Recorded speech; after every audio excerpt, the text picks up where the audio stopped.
Hello दोस्तों, आप सभी का स्वागत है my YouTube channel multi classes with Urvashi में। इस वीडियो में हम देखेंगे नेशनल जो करिकुलम फ्रेमवर्क 2005 है उसके बारे में विभिन्न जानकारी। तो इसमें मुख्य बातें क्या है कि मानव संसाधन विकास मंत्रालय की पहल पर एनसीईआरटी द्वारा तैयार किया गया नवीनतम दस्तावेज। तो किसके द्वारा तैयार किया गया है दोस्तों? एनसीईआरटी के द्वारा ये तैयार किया गया है। प्रोफेसर यशपाल की अध्यक्षता में इसे तैयार किए गए हैं। तो किसकी अध्यक्षता में? प्रोफेसर यशपाल। ये जो पॉइंट है वो एग्जाम के लिए बहुत ही नेसेसरी है, तो आप पॉइंट टू पॉइंट याद करते जाइए दोस्तों। उसके बाद है थीम ऑफ एनसीएफ 2005, है ना। तो एनसीएफ 2005 का थीम क्या था? लर्निंग विथआउट बर्डन, शिक्षा बिना बोझ के। तो इसको याद रखिएगा। थीम ऑफ एनसीएफ 2005 क्या है? Learning without burden.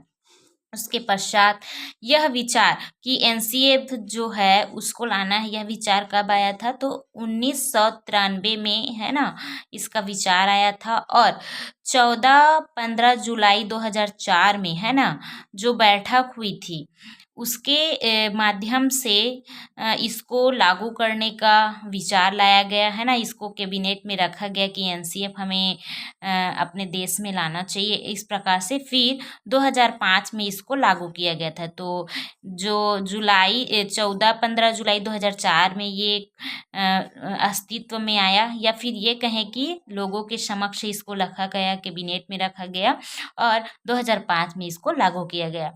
तो जो एनसीएफ 2005 है उसकी उत्पत्ति उद्भव कहीं ना कहीं से हुई होगी। तो जो एनसीएफ है ना, हमारा राष्ट्रीय पाठ्यचर्या की जो रूपरेखा है उसकी उत्पत्ति रविंद्रनाथ टैगोर जी के सभ्यता की प्रगति नामक एक निबंध है उससे हुई है ना। तो सभ्यता की प्रगति नामक एक निबंध है, उसके थ्रू हमें हमारा एनसीएफ मिला है दोस्तों।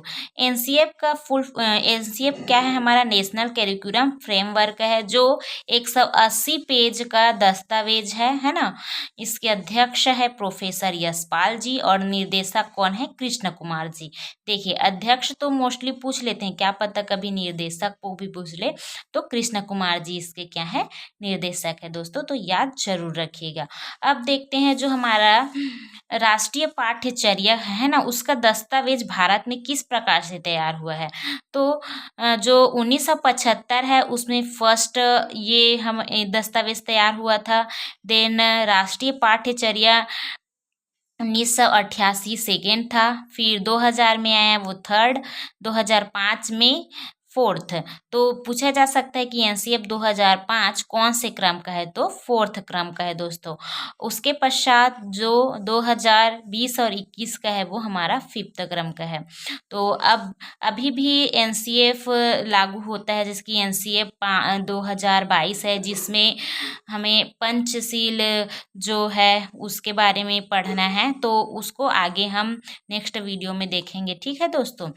फिर हमारा जो एनसीएफ 2005 है उसमें कुछ सिद्धांत दिए गए हैं जिसको देखते हैं।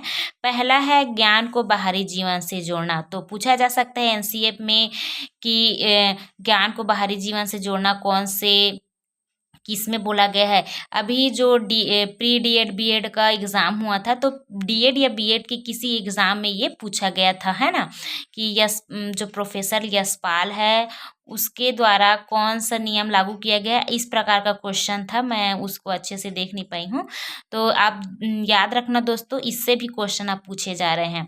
तो इसमें क्या बोला गया है? रटने की प्रणाली को ख़त्म करने की बात कही गई है।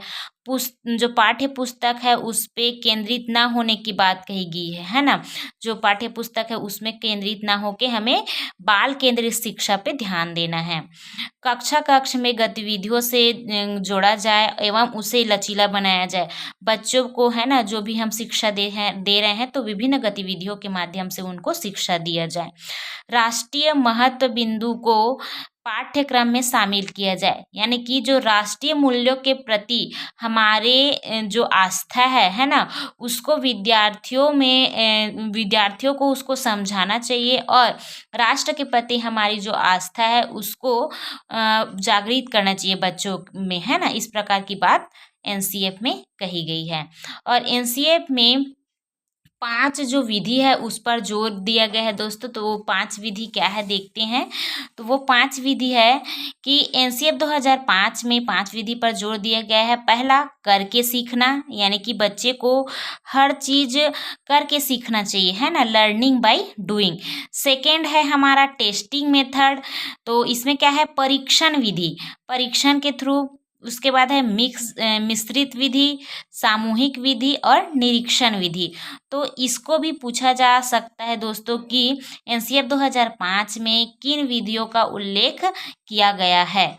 और अब देखते हैं एनसीएफ 2005 में क्या सुझाव दिया गया है। तो यहाँ पे देखिए दोस्तों, एनसीएफ में पहला सुझाव तो मातृभाषा में शिक्षा देने की बात कही है। सेकेंड है कि बिना बोझ के शिक्षा, हमें बच्चों को जो शिक्षा है बच्चों को बोझ नहीं लगना चाहिए, उनको विभिन्न प्रकार के गतिविधियों के साथ जोड़कर, है ना, उनको हमेशा सक्रिय रखकर शिक्षा देने की बात कही गई है। पुस्तकालय में बच्चों को स्वयं पुस्तक चुनने का अवसर मिले। स्कूल के बाहर जो जीवन है उसको तनाव मुक्त बनाना है। बच्चे हमेशा क्या करते हैं, थोड़ा स्ट्रेस में आ जाते हैं कि एग्ज़ाम है, कैसे पढ़ेंगे, ये सब। तो शिक्षा इतना सहज हो जाना चाहिए बच्चों के लिए कि वो उसके लिए आदान प्रदान की वस्तु बन जानी चाहिए, है ना। तो इसकी बात यहाँ पे कही गई है। साज व पुरस्कार की भावना को सीमित, तो यहाँ पे जो साज और पुरस्कार की जो भावना है उसको सीमित करने की बात कही गई है। मतलब बच्चों को हम लालच ना दें, है ना। जैसे कि कई बार ये होता है ना कि बच्चे उसी पुरस्कार के लिए या फिर कुछ हम उसको देने की बात कहते हैं तो उसी के लिए वो पढ़ना चाहता है या कुछ करना चाहता है, इस प्रकार का हो जाता है। तो इन सबको सीमित रखना है, एकदम ज़्यादा नहीं रखना है। कुछ फैक्ट की बात है एनसीएफ में, जैसे कि एनसीएफ 2005 में रचनावाद की जो बात है वो कही गई है ना। रचनावाद की समझ प्राप्त होती है। एनसीएफ 2005 में शिक्षक की भूमिका सुगमकर्ता या सुविधादाता के रूप में है। और एनसीएफ 2005 में इंग्लिश मतलब देखो बहुभाषी जो पाठ पढ़ाने की बात कही जाती है ना, कि बच्चों को विभिन्न प्रकार की भाषाओं में शिक्षा हमें देनी है। तो इंग्लिश पढ़ाने का उद्देश्य हमें बच्चों में बहुभाषावाद है उसको प्रेरित करना है, ना कि अदर उसका अलग बातों को हमें लेना है ना। और इसमें एक और बात है दोस्तों कि जो एनसीएफ 2005 है, तो एनसीएफ 2005 का अनुवाद 8वीं अनुसूची में दी गई भाषाओं पर की गई है।